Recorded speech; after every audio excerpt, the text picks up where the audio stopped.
All right, everyone, welcome back to the 1v1 stream here at RMNA 2025. We've got the last round of today, which is round 3 of the Swiss bracket. Our first match will be Purdue versus the University of Alberta. Sorry, one second. I'm getting some feedback. Alrighty, there, that's better. Alberta is on the red corner. Purdue will be on the blue corner. I'm by myself for right now.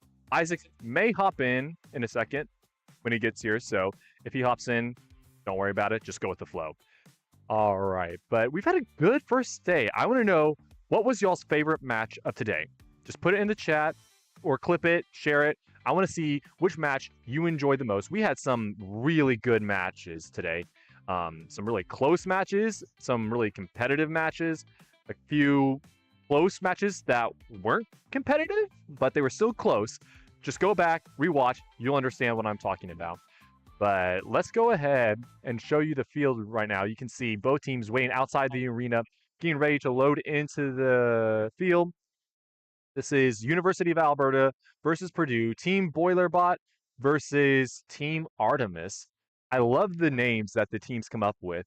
It is so cool to see the creativity, and you can probably see that on the banners in the venue here. You'll see all their logos, all the designs and colors. So come check us out. We are in the Price Center, second floor in the East Ballroom. We will be here tomorrow as well as Friday and Saturday. So come check us out. All right, looks like both teams are loading in. It should be a pretty good match. Purdue having some really strong showings over in the 3v3 competition against their competitors over there.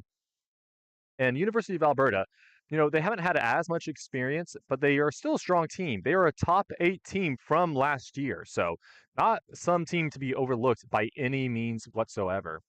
This will be a close match with both teams vying to move forward and increase their score in this Swiss bracket. Hop in. All right, everyone. It's not Isaac, but it is Michael joining us back in for these final matches, sorry. This is Purdue in the blue corner versus University of Alberta in the red corner. This is round 3 in the Swiss bracket. There are 5 rounds in the Swiss bracket, so we will go through the rest of round 3 tomorrow, as well as round 4, and I believe start round 5. And then Friday, we will finish round 5 and go straight into the knockouts and go all the way through to the finals. So we've got quite a bit of matches coming up tomorrow and Friday. So stay with us, but also check out the 3v3 stream over on Twitch as well as on YouTube here. There are 2 streams on YouTube. One of them is the 1v1 stream, the other one being the 3v3 stream. So go ahead and check us out. Give them a shout. And once again, tell us what your favorite match was. There's been a lot of matches today. Clip your favorite one, clip your favorite moment, and send that to us. Make sure to tag us at RobomasterNA. We would love to see what you guys found entertaining. Excited to see if Purdue able to make their robot move. That would be good. That'd be good for them. I want to see it moving around. I want to see it shooting. If they can get that going, I think they'll be pretty good. I haven't seen any matches by UAlberta yet. Have you? You know, Probably. I probably have, and I feel terrible saying this. I don't remember. I forget some of them too. I have seen so many matches, and I've been running around all day that they're starting to blur together. I remember like very critical matches or close matches or matches that you had, had something bizarre happen. But if your match was pretty normal, if it was cut and dry, I probably don't remember it. But don't worry, I'm going to go back. I'm going to rewatch all the matches, probably multiple times. So I will see your match at some point. Don't worry. It will be done. That just means your match was good if he doesn't remember it. It went Exactly. normally. If you did so well that the match was over in 10 seconds, I probably forgot about it. So that's good. That's good. But speaking of matches, let's get into this one right here.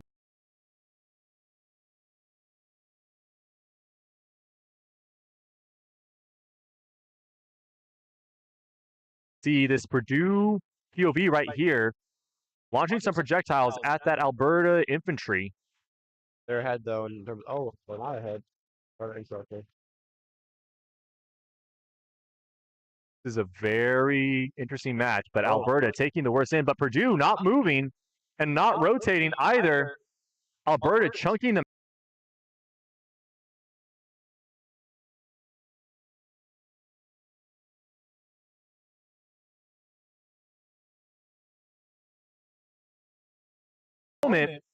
And taking the victory over Purdue.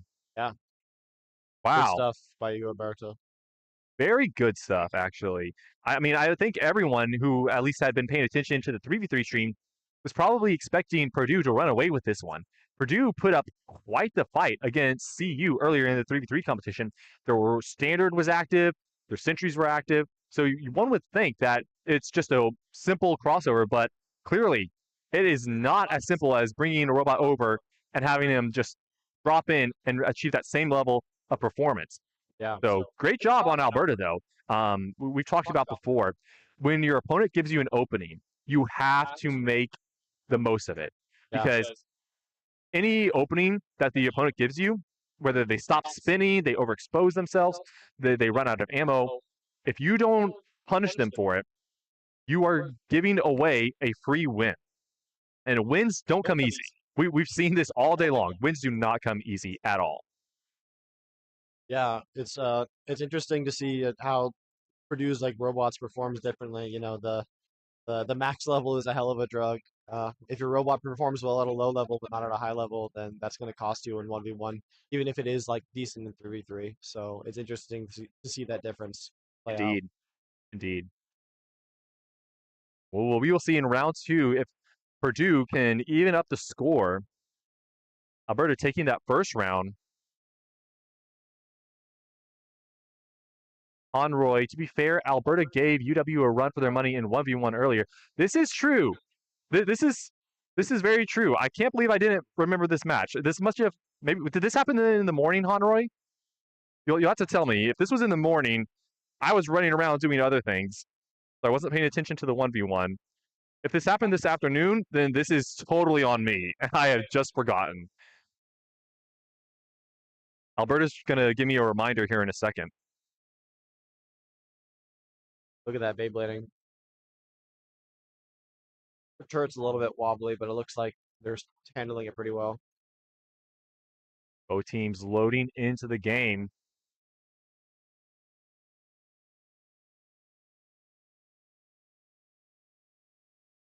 Trying to change the settings. That is very interesting indeed. Hopefully it's not an issue. I think they'll do it. Both robots are loading in. And here we go with round 2 between the University of Alberta and Purdue. See, University of Alberta putting the pressure on Purdue. Purdue not moving really well and running into the wall. Now trying to run away. University of Alberta, good job keeping up the pressure, ricocheting some shots off the wall. Purdue is trying to escape, break that line of sight, but Alberta is doing a good job with those angles. Yeah. They're trying to peek and they can't. You can see I here. think it must be hard to try and peek without Beyblading. It must be. And, I got to wonder, got some overheat there from University of Alberta. Purdue could make a push here if they can reposition themselves, but Alberta doing a good job, even through the haze, keeping track of their opponent. Purdue's head went crazy for a moment during that, so it cost them. University of Alberta still making use, and Purdue up against the wall in a vulnerable position. Alberta not letting them escape. Wow, taking that down 2-0. Good job from the University of Alberta. Conroy, it was in the morning probably. That's probably why I don't remember their earlier matches, but still, an incredible showing once again, Purdue just a little bit ago, a couple of hours ago, had a match against CU where they performed extraordinarily well and almost won against CU, whose Sentry, Standard, and Hero have all been terrifying. But Purdue was able to get an advantage and push forward. But now, the University of Alberta is showing up in this match, this best of two match, taking it down 2-0. There's so many good teams, Michael, that it's hard to just figure out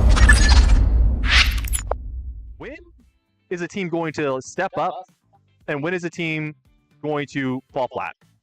Because we've seen in US have some moments where it's like, ooh, and then we've had UW have some close matches. We've had teams like UTA who look like they don't really know how to move, and then all of a sudden they're moving, they're shooting, they're Beyblading, and it's like, what's going on? Yeah, it seems like the performance in 1v1 is not as static as 3v3. Definitely. Teams can fall off, and also teams can get really good in 1v1. Definitely. I guess that's what happens when you have just one robot to focus on. In 3v3, if your hero improves but your infantry degrades, then maybe it's net even. But in 1v1, if your robot's really good and you focus it, you can do quite well. Agree. And if you don't focus it, then you can fall off. Well, and that's part of the problem that teams have to face. It's like, all right, I'm competing in two competitions. I've got 3v3 and 1v1. Obviously, I want to do well in both. But at times, I need to prioritize one over the other. And so for the teams specifically that bring more than 3 robots, so they bring a dedicated 1v1 robot, sometimes it's like, okay, I need to work on the 3v3 infantry and leave the 1v1 infantry for later because the 3v3 infantry is more important. So it becomes an issue of prioritization. It's like, all right, which one is in the better state right now, and which one do I need to work on? And for some teams, it may be like, hey, 1v1 infantry, it's in a passable state right now. It's not to the level of our 3v3 infantry, but maybe we can get away and have a good showing with it. And maybe that's what Purdue was thinking. I think they used the same infantry in the 3v3, if I'm not mistaken, but maybe, they have different code for 1v1 versus 3v3. It's hard to know at the end of the day. Yeah, if their adaptive power limiting code isn't super good, again, I don't think it'll show as much in the 3v3 because they're going to be low level for a lot of the round. Right. And so if you perform well at low levels, then you'll be probably fine. But if you can't take advantage of that very high power level that 1v1 gives you, then you're kind of you're going to struggle definitely against better teams. Yeah, for sure. All right. Well, that was a quick 2-0 from the University of Alberta and Team Artemis. Well done. Our next match will be between CU and Oedo Samurai. I love CU. This is going to be a really good match. I have a good feeling about this match. Yeah. The CU standard has at times looked absolutely terrifying. And then Oedo has also looked really good at other times. So I'm hoping for a good match. I think the defining factor will be CU CV. If Definitely. The CV is working, then they stand a good chance to finish it super quickly. They just melt teams. It's crazy. It's so quick. But to their credit, Oedo also has some functional CV. Yeah. I have talked to them, and it's like, it's not maybe the best in RMNA, but it's passable. If they have good mobility and they have maybe good super cap, I'm unsure of Oedo's status. Maybe they're fast enough to cause some issues with CUCV. I don't know how it works with faster moving robots. We'll have to see. Yeah, for sure. All right. Looks like both teams are getting ready to load in him. Hopefully we can get the match started.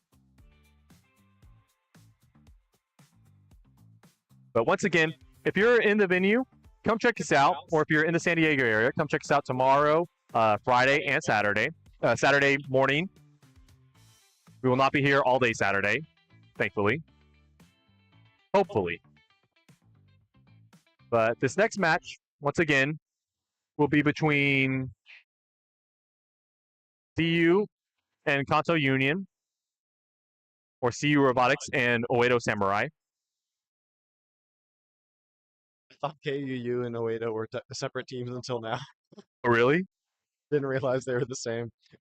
I know it's one of those things where I go back and forth because the teams spend a lot of time coming up with these beautiful. Here, let's switch back.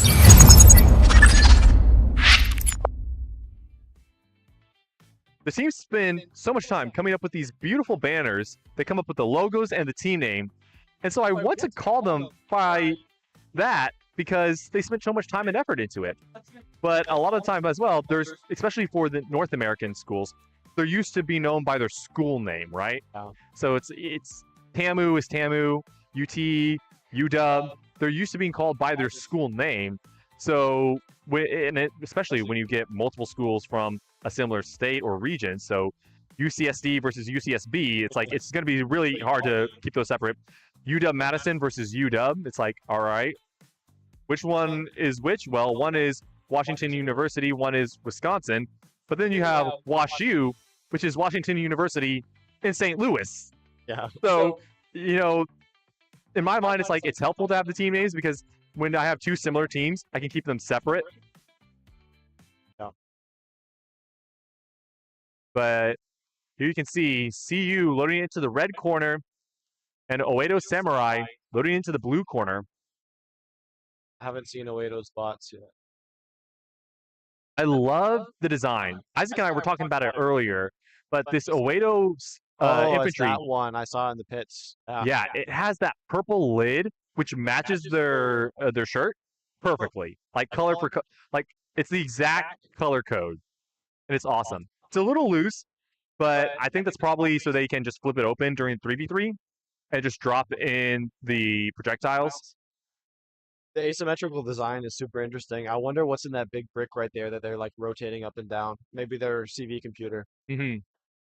I know that they have some CV, and I'm guessing that that part, like you said, is for the computer, but it would be very interesting. I would love to do some like behind the scenes interviews with teams in the pits and like interview them about the robot and their design choices. Be like, all right, why did you design it this way? What was the reasoning behind that? Doesn't FRC do that like behind the They do. And like I was thinking something similar. Be so cool. That would be really cool to see. Looks like CU shooting. There's no zip tie in their indexer. No zip tie this time. All right. All right, let's see it. The both teams ready to go. Oh, that's so interesting. You can see the IR and one of the 1v1 cams of the CU's real subs or Cantos. No, the CU's. Yeah, you can see that IR blinking on that CU robot.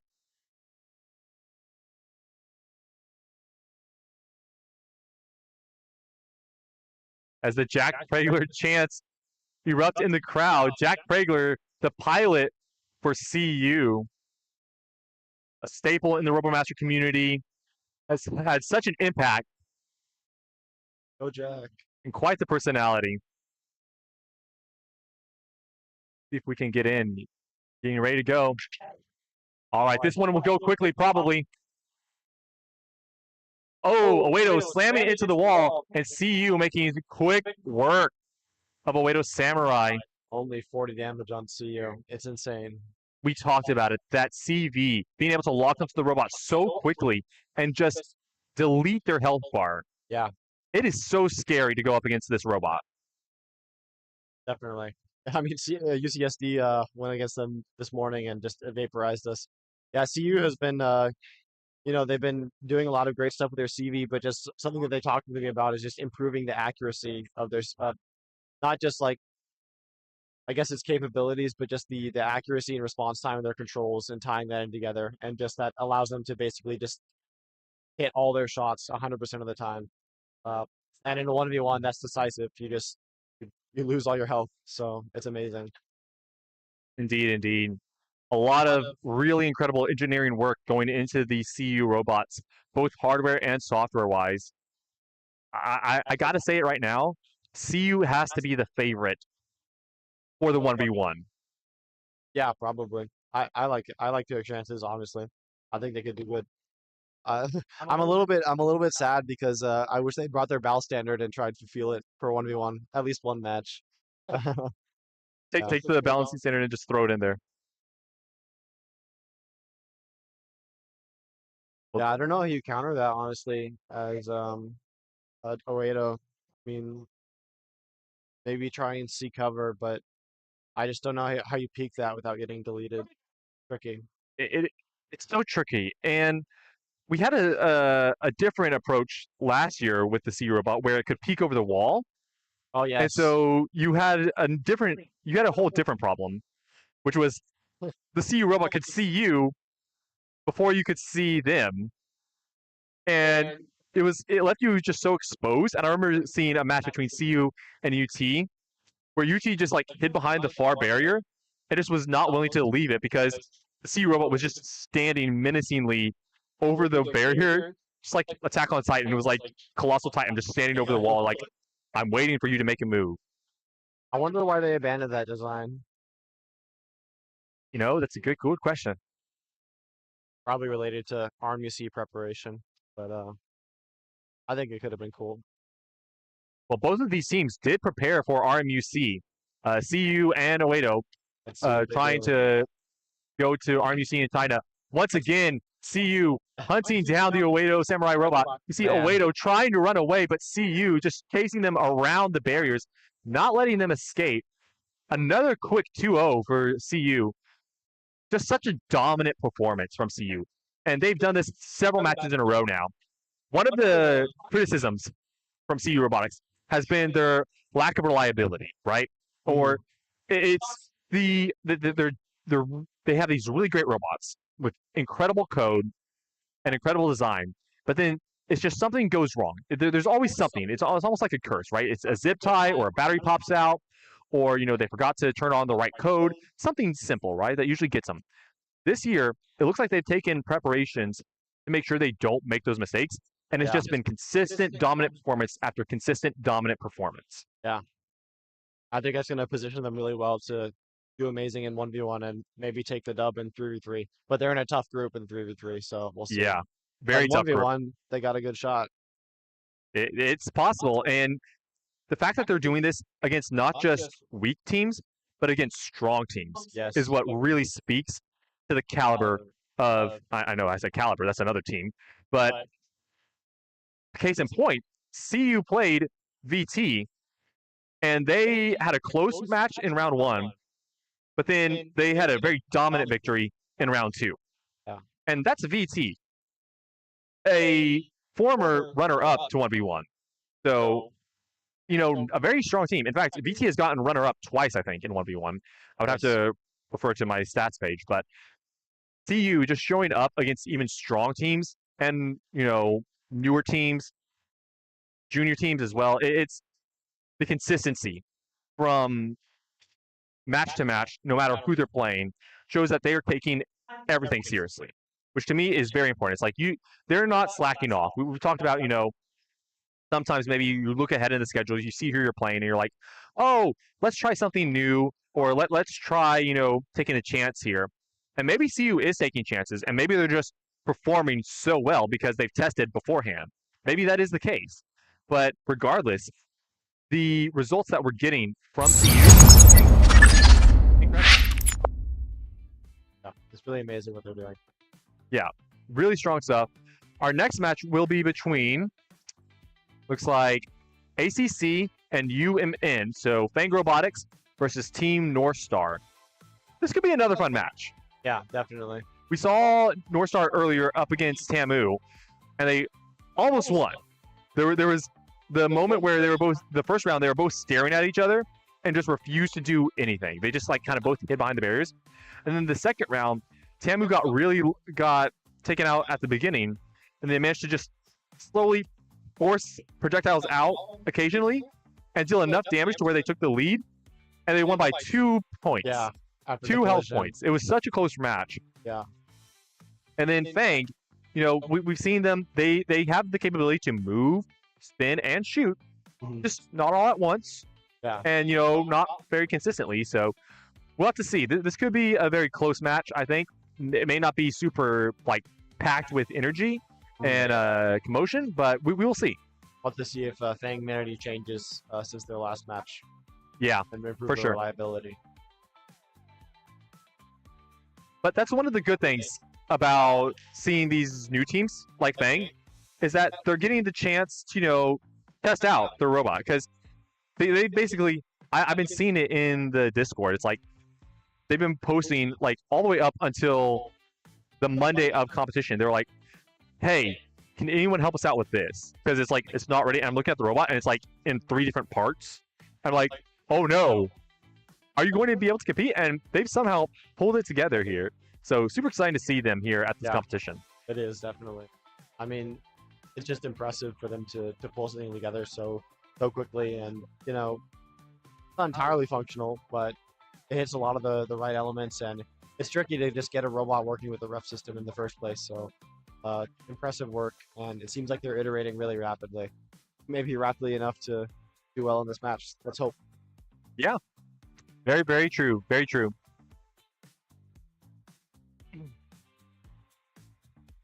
All right. I see both teams lined up outside of the arena, it looks like. Just doing some last-minute cleaning up. And once again, reminder, this is not all of round 3. This is only half of round 3. So we will go till about 8 p.m. or give or take 8 p.m. I think maybe we go till 7... See what I've got on the schedule. We go to 8:15 p.m. So we'll go for a little bit, and then we will cut for the evening. Then we will be back here tomorrow morning for the rest of round 3 and continue on throughout the rest of the Swiss stage. So if you don't see your team tonight, don't be worried. They are going to play tomorrow. You will get them. Looking at who do we have on the schedule tonight. We've got OTU and McMaster, NYU and WashU, and UW and NUS. So is this the first time NYU has passed inspection? They have passed inspection in 3v3. This is the first time they've passed inspection for 1v1. So this will be their first time on the 1v1 arena. Let's hope their robots are doing good. Yeah, I'm really excited to see them. It was unfortunate what happened. They lost their robots in transit. They managed to find them, which is already huge, crazy, amazing thing that happened. It's never fun to lose these robots. You spend so much time and money into them that it's like, ooh, I just hope we can find them. But they found the robots, but critically, they haven't been able to work on them as long as the other teams have. So a lot of teams, they got in over the weekend, and they worked through the weekend on the robots, testing them out, configuring them, doing some calibration on the fields. And why you didn't get that luxury, right? They've been working on the robots just today. Yeah, so it's impressive that they're here at all, but it's also impressive that they managed to get on the field today, given all the hurdles that they've had to overcome. So absolutely really cool from NYU. You can see them loading in now.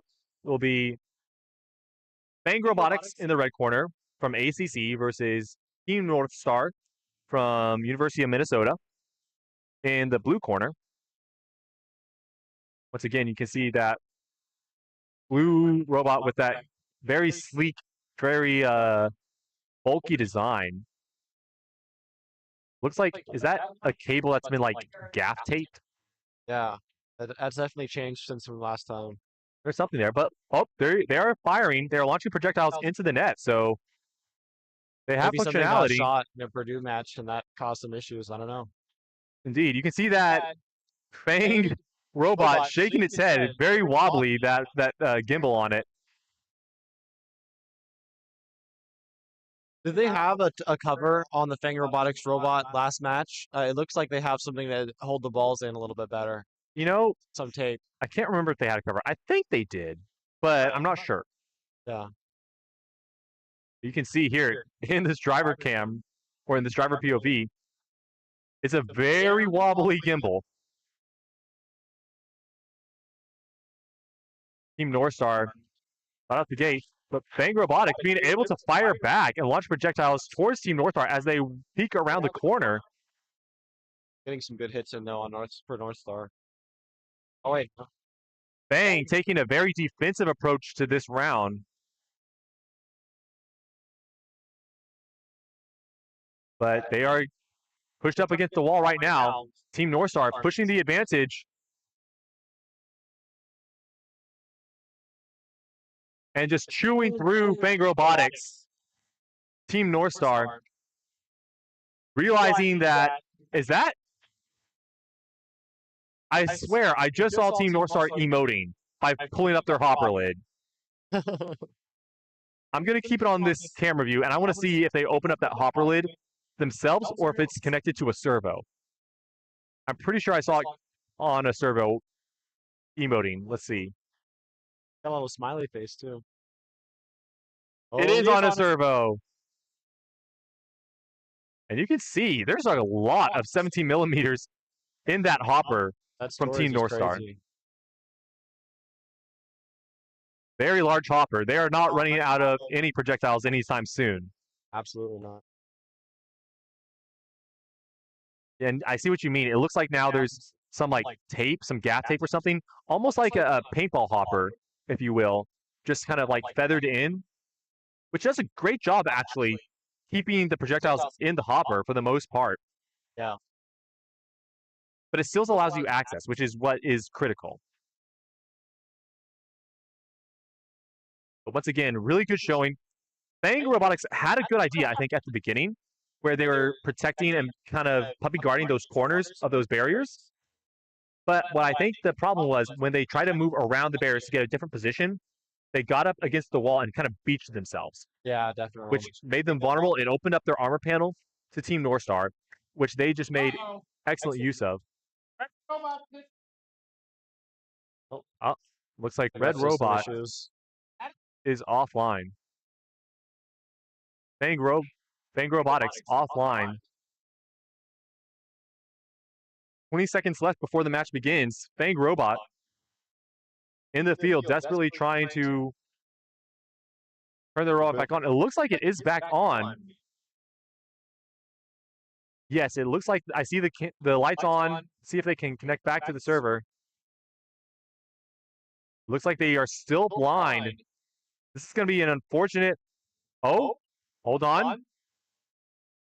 Looks like they have VTM now. Yes, they are alive. Fang Robotics is alive. They have a chance again here in round 2. This is a best-of-2 match between Fang Robotics in the red corner versus Team North Star in the blue corner.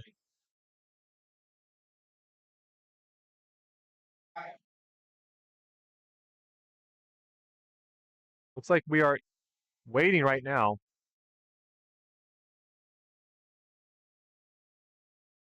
I think we are in a technical timeout.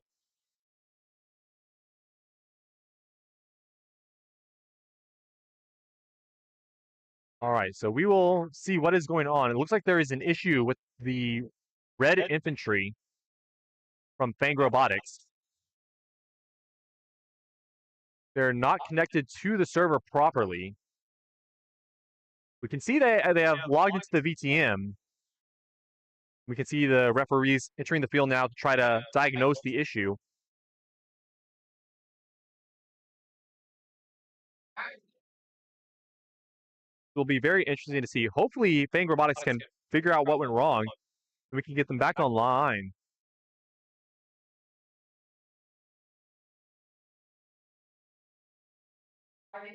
Bonnie, from the chat, again. Is that one of those magnetic mosquito nets to get in and out? LOL. No, these are just regular nets that we get from, I think we got them from Harbor Freight, if I recall. I don't know. I know we bought them several years ago, and I think we bought them from Harbor Freight. But no, they are not magnetic. They just have, I don't know if you can see it, maybe. We switched to one of the corner cams and see it. Nope. There is some PVC pipe. If you look in your lower left-hand corner, you'll see some white, like, bars just to the left of the North Star robot.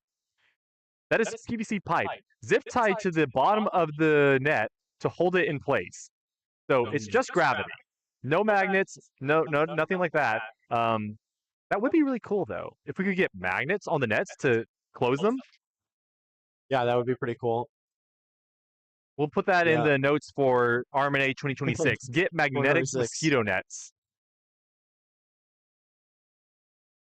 I don't know if the mosquito nets will be durable enough to resist the 17 millimeters coming out of these robots. Yeah, Nat has been saying that some of the nets have been damaged throughout the course of the competition. So it looked like maybe they'll need to replace them next year. I don't know whether by 42 or 17s. Looks like the 1v1 field is pretty intact to me. Yeah, something I'd love to see on the fields is like maybe slightly more transparent nets. The footage you get through them is a little bit dark, so that'd be really cool from a spectator perspective. But as Yeah, a whole, the field is built really well. definitely. Looks like we're still working on that red infantry. We're still in a technical timeout. This is a referee issue technical timeout. Trying to figure out why the red infantry is not connecting to the server. So it's not Fang's fault necessarily. I don't think it is. Because if it was, then Fang would have been forced to use a team timeout, a team technical timeout. But they haven't. So this appears to be referee issued. So it does seem to be a referee system problem, which means that we can take all the time we need to get it fixed. And hopefully it won't take too long because we've got a couple more matches that we need to get through before the night is over. Yeah, we got to get out of here before 9. So Yeah. hopefully this doesn't affect the schedule too much.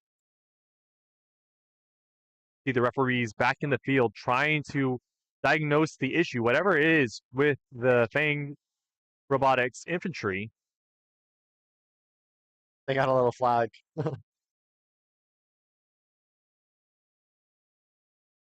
While we're working on that,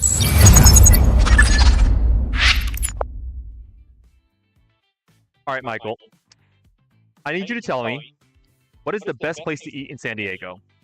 I really like all the restaurants in like Convoy Street. So that's like a street a little bit, I think it's north of here. But just a bunch of great Asian food there.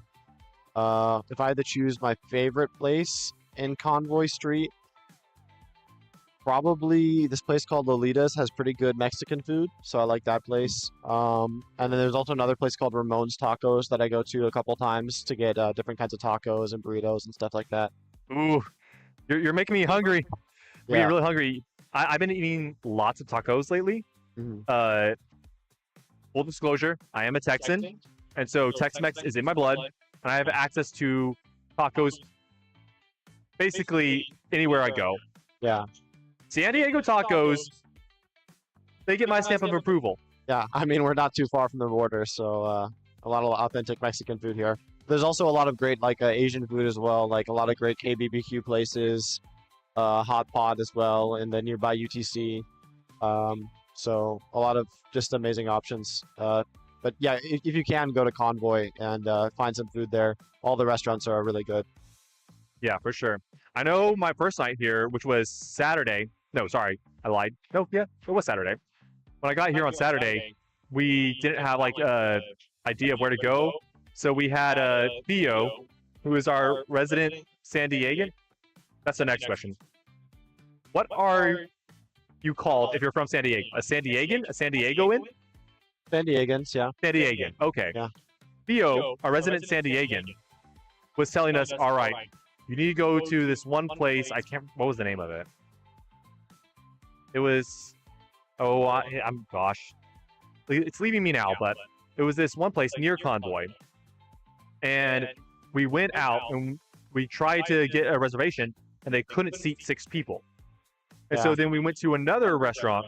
Going to Convoy on a Saturday is cooked, by the way. You gotta go like on Thursday or Friday, like This was or our get mistake. a reservation hours ago or early, like yeah. Well, this was our mistake. We tried to get in. It was like, can you fit a party of 6? Can you fit a party of 6? And they were like, we can get you in an hour and a half, Yeah, 2 that's hours. And we're like, That's how it goes. we are so hungry. We just want some food.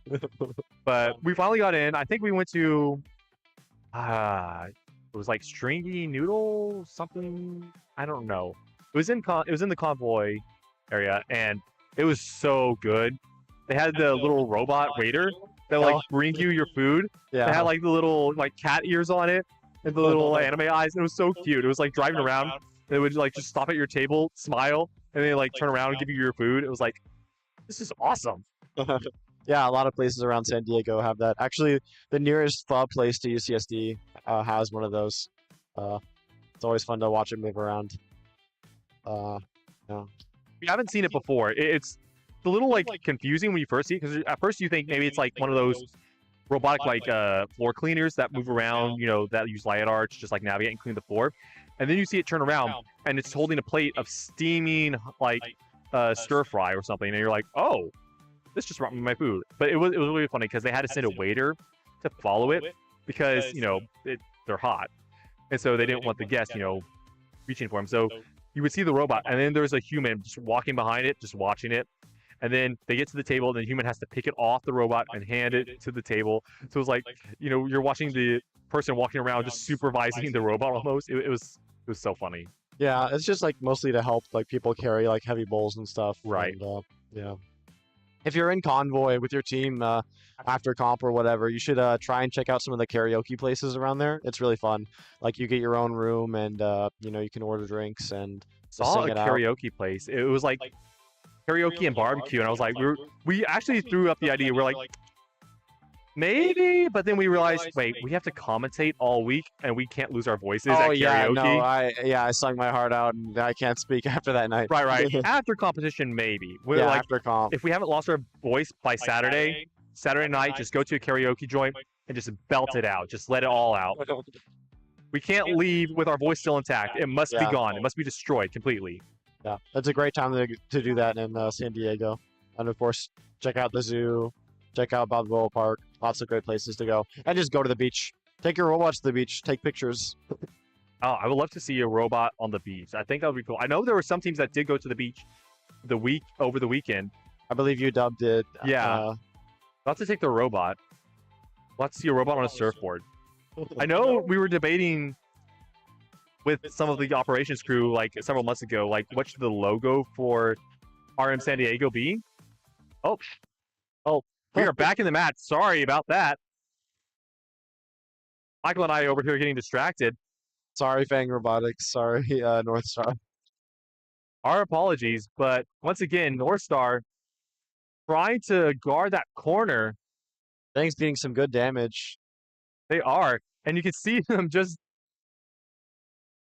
wiggling around, daring North Star to poke around that corner, and then launch a volley.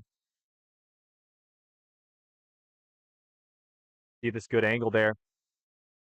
And look at those shells on that Team North Star robot. Finding that interesting design.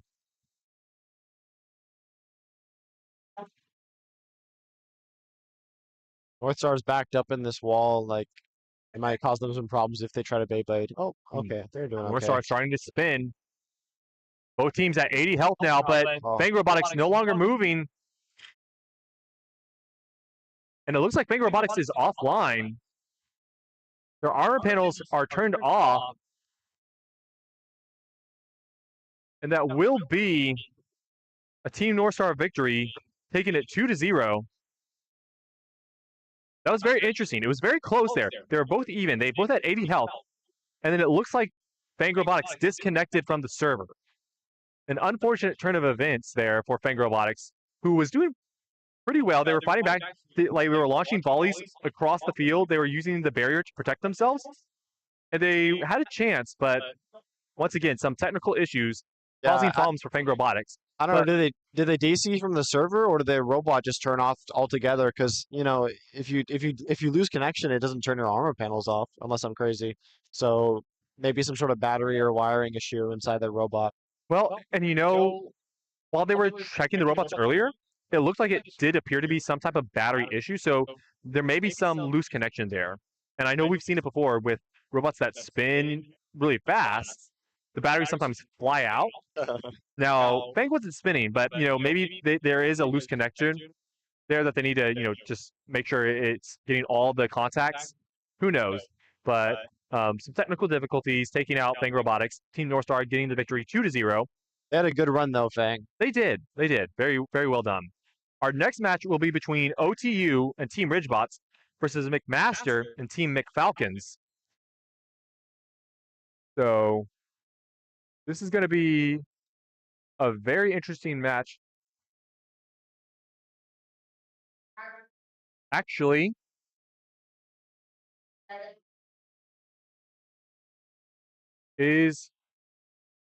McMaster here. I don't see their team anywhere. Maybe they are hiding from me. Is McMaster here? Oh, yes, they are here. Okay, so we will get our match between OTU and McMaster.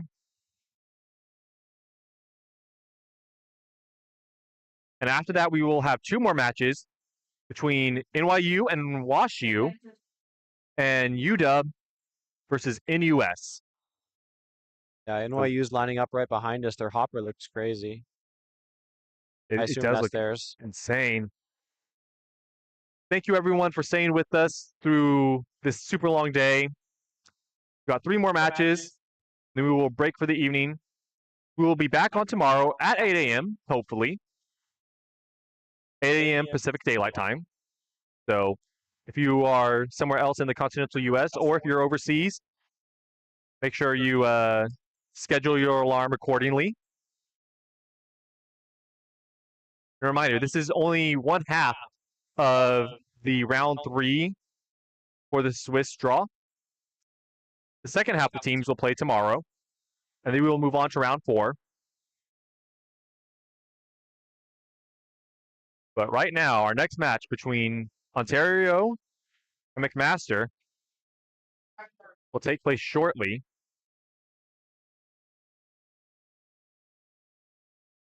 I saw earlier some of the merch that some of the teams brought. McMaster had like a platypus and some like coins, and it was called like Ridge Coin. It's like they minted their own like physical currency. Oh, OTU has the rich point. Yeah. Yeah. I thought it was so cool. I got one of them. They're cute. You do? Do you have one on you? I don't have it on me. I think I left it in my car. We were gonna show it to the audience, see some of the merch that the teams have. It's just a little 3D printed coin, multi-material print with their logo on it. It says Rich Coin on the other side of it. That's awesome. I love it when the teams bring things to share with other teams. You know, sometimes it's stickers, sometimes it's pins. In Purdue's case, it's a rubber duck that is obnoxious, but you know, we love it. And when we saw earlier, the VT robot has the Purdue duck zip tied on top of its hopper. So, you know, the teams, they trade back and forth. They give a little piece of their school, of their team around just to commemorate the experience, commemorate the event. And it's so cool to see it. I know a lot of teams have the vest, and they go around asking for patches from other teams, and they sew it onto their vest to show, hey, I met this team in this year. And I think it's so cool to see. Yeah, that reminds me. I have some UCSD stickers that I should go pass out in the pits tomorrow. Like a couple hundred. If you have stickers, bring them to us as well. We'll show them on stream. Those ones are free, unlike the merch one. All right. I see both teams waiting outside the arena. They haven't moved in yet. Looks like they're making sure they're ready to go.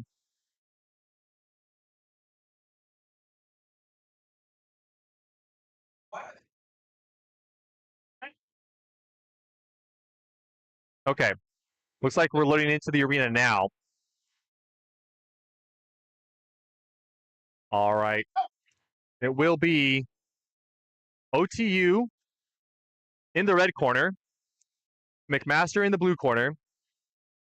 We will see if OTU has worked out their software issues. Reminder, they kind of do a little mag dumping at the beginning. Oh, yeah. We will see very quickly if they are leaning over the wall to load up their robot. Oh, looks like they are loading it right away. They have loaded their robot already, and they are out of the field. This is incredible from from OTU. Their robot has projectiles loaded, and they are exited the field, and it is not mag dumping. Yeah. This is historic. Congratulations, OTU. You have not hurt anyone in this round. Yeah. McMaster still doing some last touches on their robot. Here's some close-ups of the robots. And Red is connected to the server as well. Wow. Incredible stuff from OTU. They managed to do this in a day. They managed to work out the kinks in their code and get it working reliably just since their last match, which was, you know, just a couple of hours ago. So really impressive stuff. Progressively better throughout the day. You know, it's if you can get progressively better throughout the day and then progressively better each day, by the end of the tournament, you'll be in a pretty good spot. Yeah. Looks like the blue robot is connected to the server now. So both robots online and connected. Skylar is very adamant that OTU has the rich coins. I know Skylar. Courtney as well. I'm going to have to see if I can get myself some rich coins. OTU, if you have some rich coins, I'm going to come find them. So I want to see what these are all If about. you just walk to their pits, they'll probably give you one, assuming they still have them. All right. Will be Ridgebots from OTU versus the McFalcons from McMaster. In this best of 2 match, starting in 5, 4, 3, 2, 1. Whoa. Oh, Is that a false start? that may have been, I don't know, I think they got out. But McMaster taking some damage early on.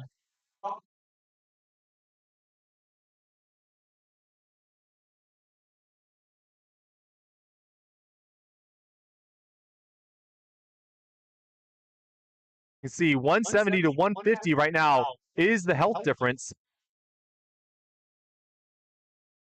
McMaster looking pretty good, actually. Moving well. Yeah, They are rotating. They are launching projectiles reliably. Ooh, nice hits. Dealing some damage. OTU down to 120 health. OTU, if you can launch projectiles, now would be the time to do so.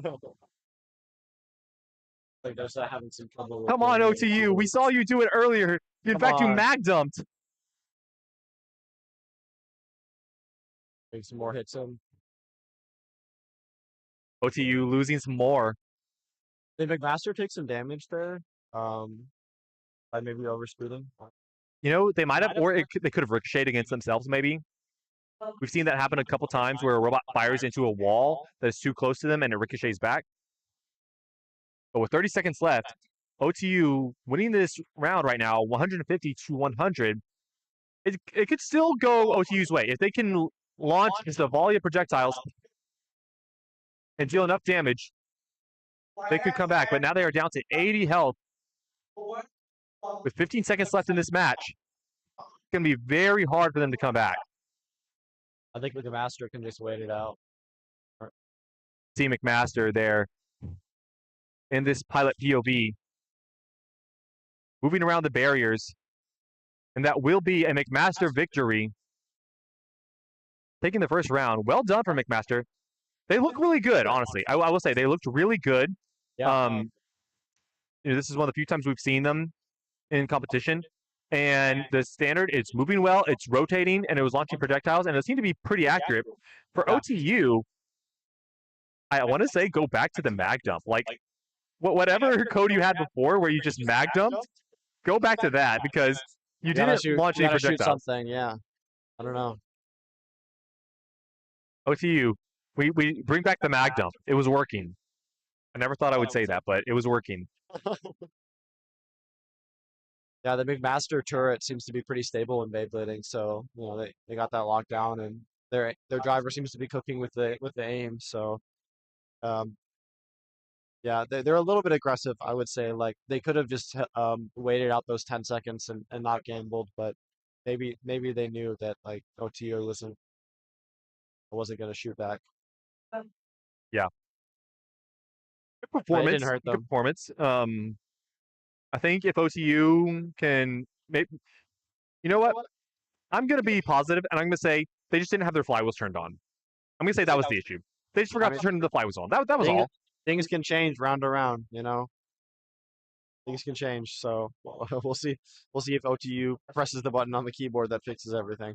Well, and you know, we joke, but that has happened before so many times. What was the match earlier today that flip-flopped? I can't remember.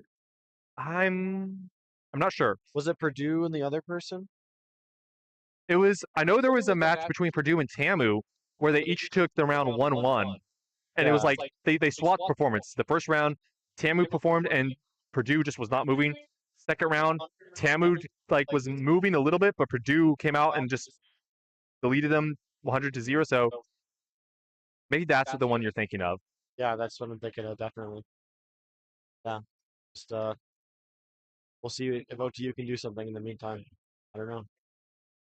All right, but this will be round 2 between Ridgebots from Ontario Tech and McFalcons from McMaster University. Starting in 5, 4, 3, 2, 1. Let's go.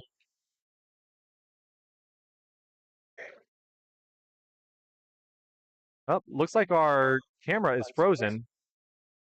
I don't know what happened to that top camera. Looks to be moved a little bit, but not that much. I think their turret OTU is moving okay. Okay, they're driving around now. they're moving, Moving. but McMaster is still being able to find those angles against them.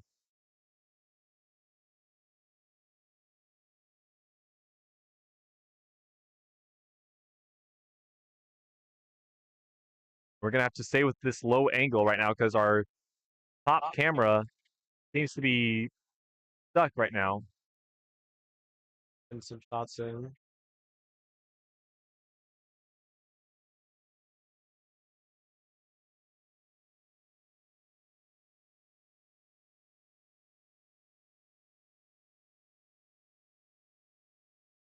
All right, you see here in the blue POV, and you can see those overspeed messages on the system notification. They're trying to line up the shot. There we go. There we go. Another good win for McMaster. Taking it down 2-0. Working around the speed issues. They need to tune that in a little bit. Some work to do, but still a good performance from McMaster. Definitely. Yeah, it seems like they have they need like a little bit of tweaking to their aim, but for the most part it looked like their gimbal was pretty smooth and they could fire well and drive in Beyblade, so that's gonna put them in a good position. Indeed. Good match, good match. All right. I'm gonna leave Michael, you to entertain the stream for a second while I try to fix this camera and figure out what's wrong with it. I believe in you, Michael. Putting me on spot here. All right. Okay, I'm just gonna talk about TR. I'm very excited for 1v1 tomorrow. Our CV model on infantry seems to be working pretty good. It's good aim assist for 1v1, so I think we're gonna do well in the lower bracket. Our driver Arihant is cooking, so we didn't do too well in 3v3, but 1v1 I think we're gonna clutch up. So I'm very excited. Yeah, I think our first match is 9:30 a.m. tomorrow, so I'm excited to see what we do.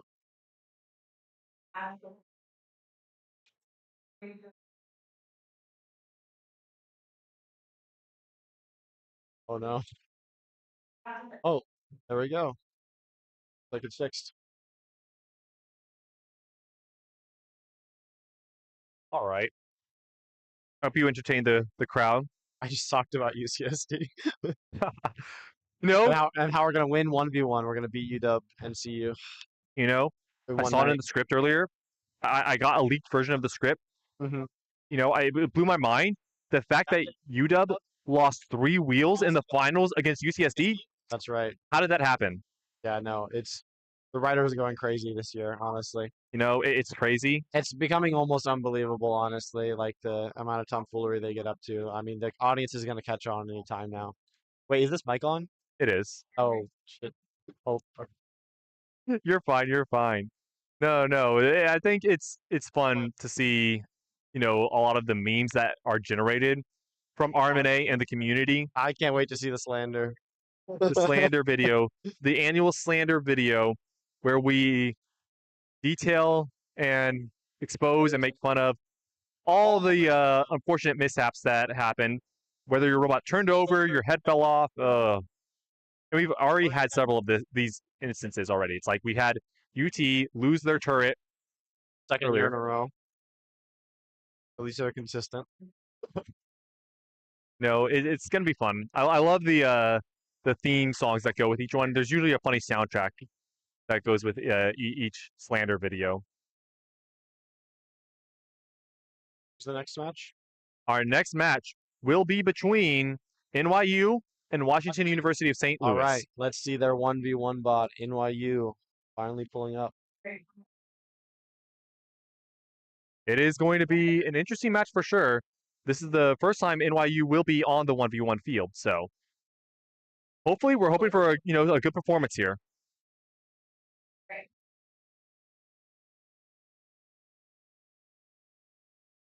Looks like both robots are getting ready to load into the arena. Thank you again to our field cleanup crew for sweeping the balls, getting them off the field, so that way we don't have robots driving over the dynamic bumpy road. Dynamic bumpy. Okay, it looks like I mixed up the NYU and WashU. Is that who we're going against? This is NYU and WashU. Yeah, it looks like I mixed them up when I was looking at them. The WashU has a very, very interesting hopper design. Hopefully we can get a closer to look at it. Yes. The cameras. But like a big horn. Interesting. Yes, that's true. And WashU will be in the blue corner. NYU will be in the red corner. WashU, an experienced 1v1 team. They've been to the top 8 before. Trying to get back, trying to, find that consistency that they had in their first year. NYU also, this has been a conversation topic that I've had with Shawar many, many times, and we've talked about it on Rep. NYU used to actually be a top 5 team consistently for 2021 and 2022, top 5 team both years. Yeah. And then in 2023, we had a little bit of a fall off. 2024, a little bit farther falling off, and then again in 2025, having some issues. Granted, out of their control. It's not their fault that the robots were lost. You can't. Some things you just can't predict. Yeah. And so they're doing great for the circumstances and the hand that they've been dealt. But I think we all really want to see NYU get back to a very competitive position. Something one of my members pointed out was that they were just talking about how impressed they were that I believe First has some sort of shipping logistics network, which people can use when competing. Right. And how impressively consistent it was compared to just commercial shipping, which a lot of the teams uses. That would be something to consider, especially as RMNA is growing and there are more teams now that could chip in to a contracted shipping route. They'll just plan it out. It's like, all right, we know where it's gonna, because we know where RMNA is gonna be every year, right? I'm sure you could work with some type of company, private company, work out a shipping route to go pick up the robots. Like, all right, we're gonna go here, here, here, and then along the way pick up each of your robots and deliver them to the competition for you, all in one piece. Guarantee, no broken robots, no broken software. Well, I guess you can't break software in transit. Well, you'd be surprised. Don't explain it to me. I don't want to know. I'm a hardware person. Looks like both teams, though, and outside of the arena, getting ready to move in.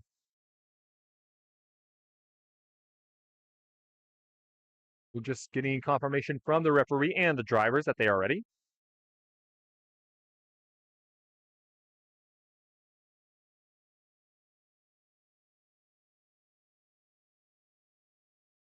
Once again, everyone, thank you so much for spending your time with us today and supporting all the teams. Tune back in tomorrow at 8 a.m. We'll be back here with the second half of the Swiss Round 3.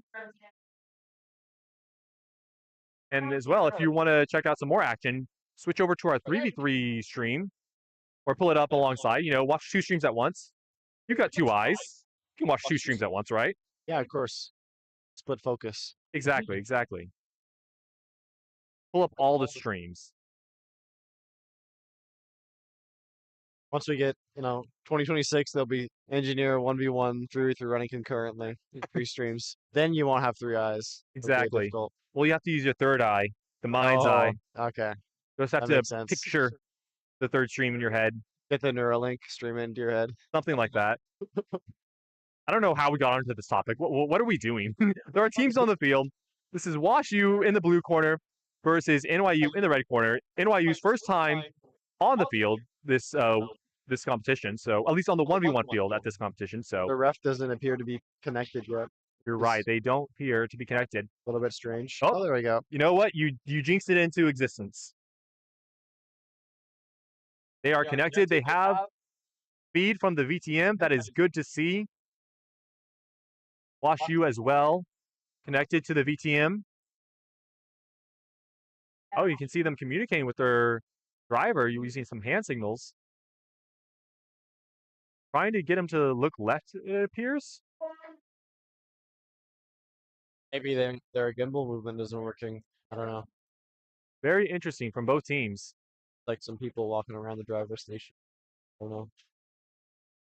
NYU's moving around. Both teams getting ready to go in this best of 2 match.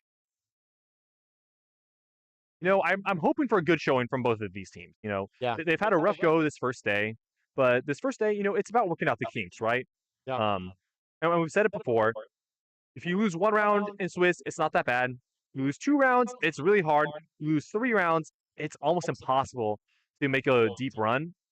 So both of these teams really fighting for their life here at RMNA 2025.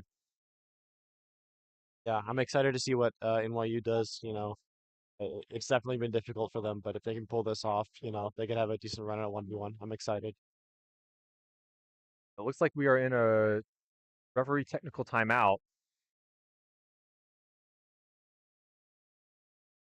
There's something going on. All right, looks like we have resumed the countdown finally. NYU's moving around a little bit. That looks okay. Well, Both riding robots against the wall right now. getting ready. Round 2 is starting. Oh, all right, WashU coming out of their corner.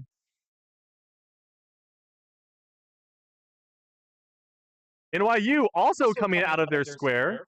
Both robots moving. No damage yet. Peeking. See what WashU does. Both robots moving around, bumping into the walls. You know, they're trying to feel their way around the arena. WashU launching a few projectiles, trying to just chip some damage off. Looking pretty good on WashU. Oh no, the armor panel for NYU peeking out behind that barrier. NYU just hunkered behind that top barrier there. WashU now coming around to this side. All you have to do is line it up. Oh, all right, and there you go. Some damage down onto the NYU infantry. WashU leading right now. Right now with just under a minute left. This could still go either way.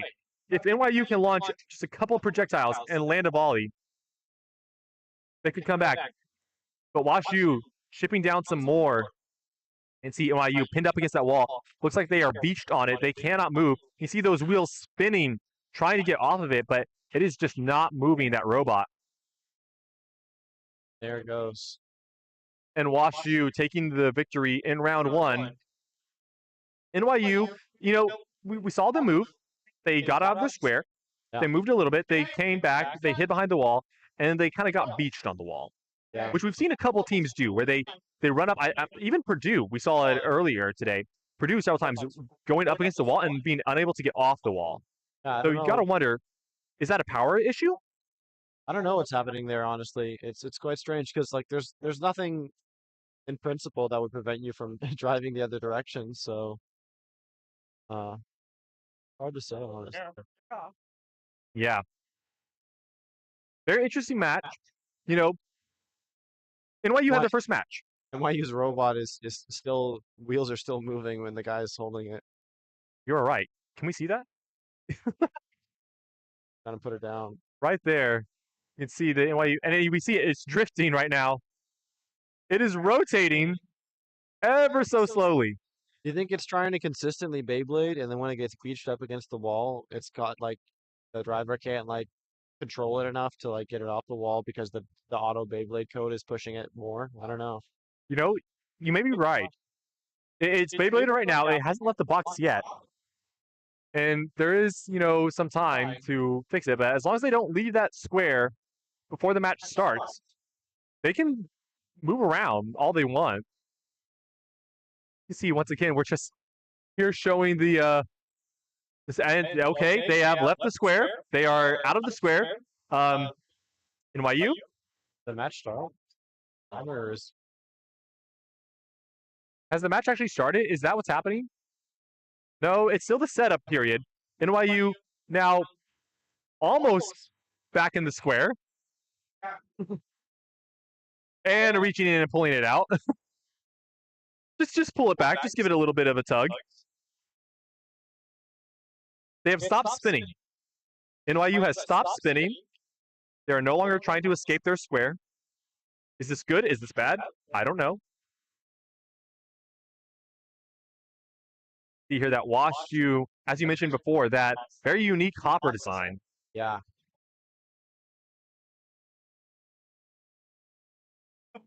All right. Like we are almost ready. There is a 2-minute setup period in between each round. So even if both teams are ready to go, the countdown has to go all the way down.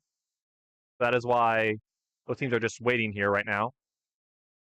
That head unit of WashU is just so small. Quite impressive. Yeah. Very, very impressive. We mentioned it at the start. We wanted to see a good showing from WashU. We wanted to see them regain some of that level of consistency and performance that they've had in previous years. And I think they did that in this round, and in that first round. I think they're just driving pretty cautiously right now, which is not bad. Oh, has the match started? It has started. Round 2. All right. WashU already unleashing a volley. 150. Dealing some damage to the NYU infantry. All right. NYU not moving.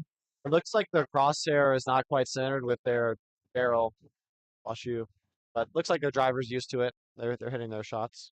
That's a good point. And some of the drivers, we've seen it, they draw their own reticle on the HUD to more align with where their barrel is.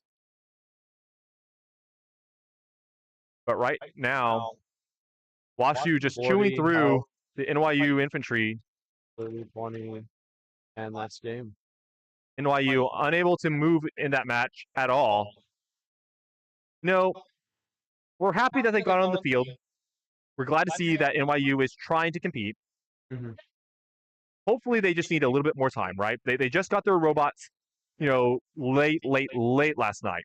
So they haven't had a whole lot of time.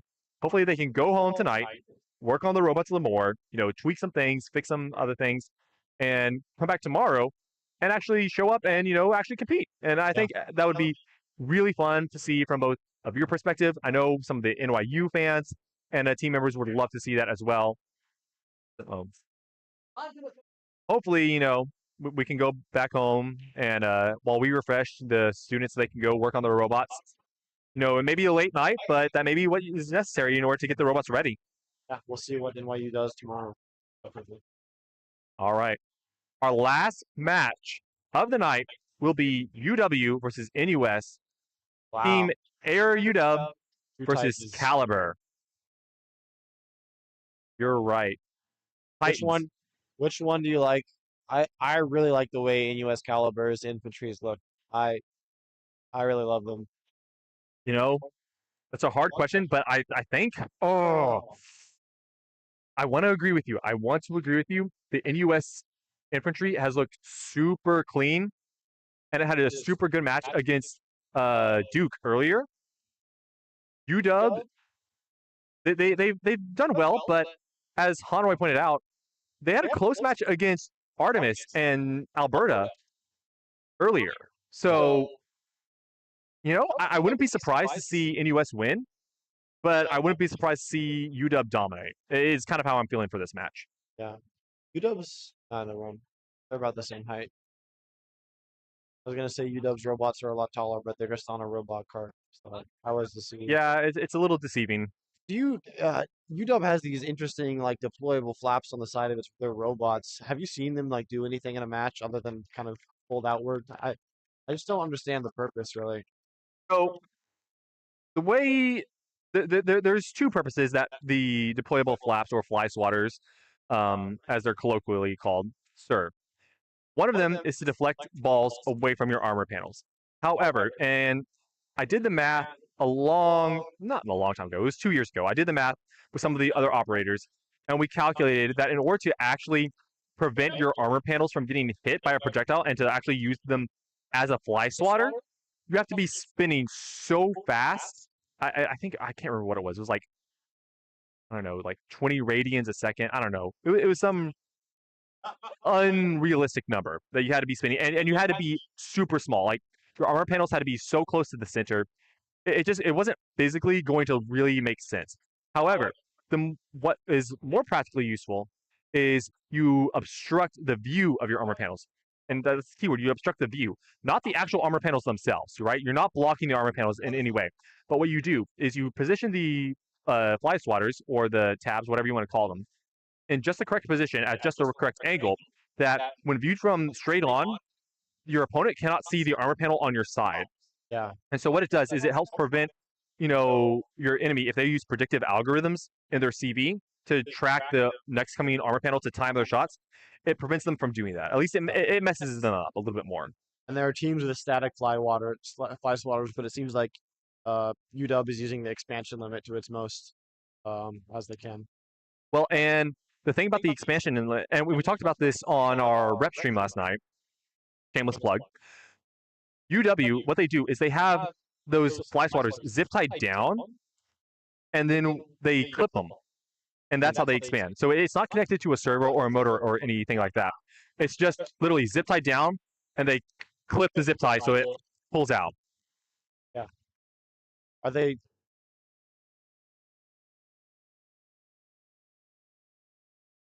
Lots of UW people are gathering around the 1v1 arena. Interesting. A bit of a spill in the UW area. Been ran over for some reason. I don't know why.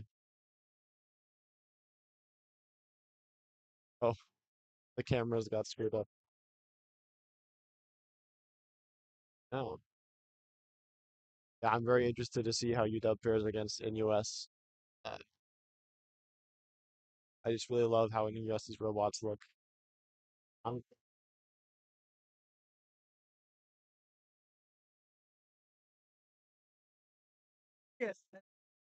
All right, back. Sorry, I had to go run, fix the cameras. But now you can see we got a good view of those robots in that field there. You can Have you see, seen UW's matches? Have they been beaming people as consistently as CU? they have not. And I think part of it is the CV for UW has not been super consistent.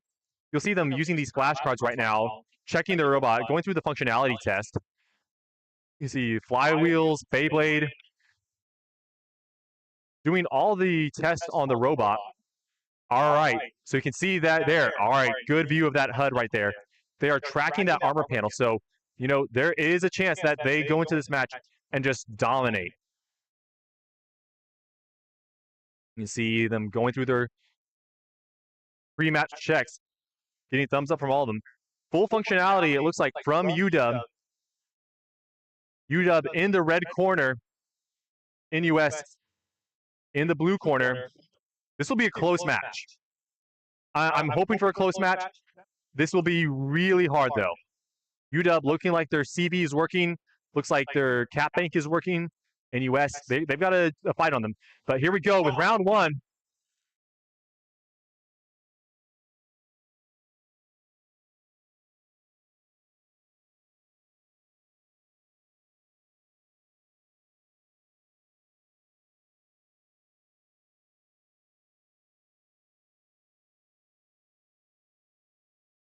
See UW launching projectiles at NUS. NUS trying to fire back. And we are getting very close here. UW taking round 1, but only finishing with 78 health left. Ooh, that was a close one. That was definitely very close. UW took the lead at the beginning. Yeah. And that CV was working. We saw it. It was working. It was locking on. They're able to deal out a lot of damage. But NUS was able to use those barriers, break that line of sight, and try to draw UW out. And when they draw UW out, UW was exposed. And the thing about NUS is that they have such a high fire rate, they can dish out massive amounts of damage in such a short period of time. Yeah. Post-match to see if NUS has some way to turn it around. Exactly. You can see again, UW communicating with the robot, using those flashcards, double checking, making sure everything is working 100%. And they needed every last one of those features in this match against NUS. Such a close match. NUS ready to go. UW, sorry, loading their robot still. They've got plenty of time. They've got a minute left.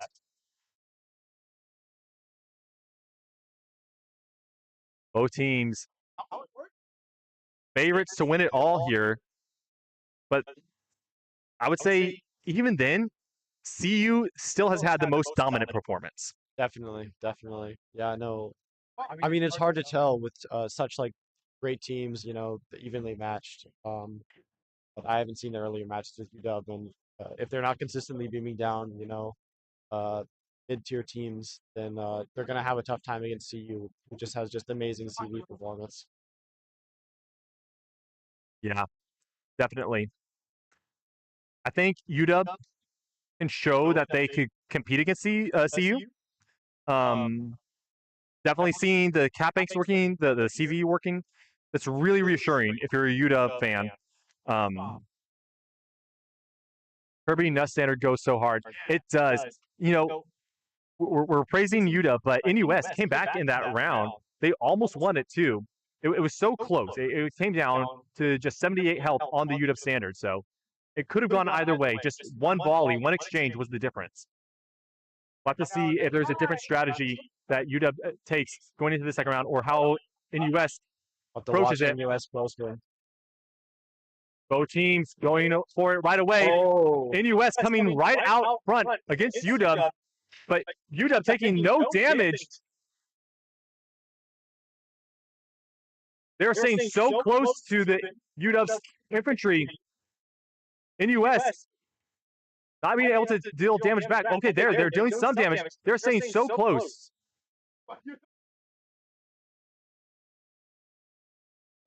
Oh, wow. Another close round. Another very close round. 98 health on the UW's infantry there at the end. Sorry, is that 98? Yes, it's 98. Yeah, getting so close is an interesting strategy. When the armor panels are moving so fast in screen space, I wonder if that causes issues with the CV. It may have. Also, what I found really interesting, NUS rushed UW. They got it really close. Really close. I wonder if they were so close that the CV was having trouble looking down. Yeah. And we've seen that before. If you can get close enough to a robot, then if the range of your pitch only goes, say, 3 degrees, and you have to look down 5 degrees to see the armor panel, then you're completely invisible, basically. Yeah. Very exciting match there. UW taking it 2-0, but NUS still putting up a fight, and I think that's good for NUS if they could get some CV of their own working. And I know that's really hard to do, but we've seen it before because they have a sentry that works.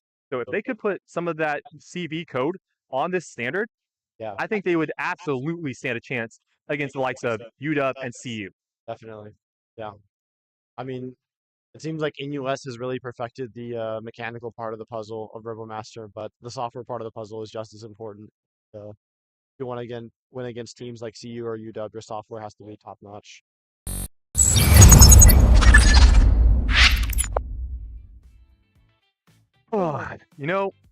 We've had a good day, but it is late. Are we frozen? Are we frozen? I think my camera got frozen again. Several of my cameras are just giving up. You know, my computer has been through a lot today. It's tired. It needs to go to sleep.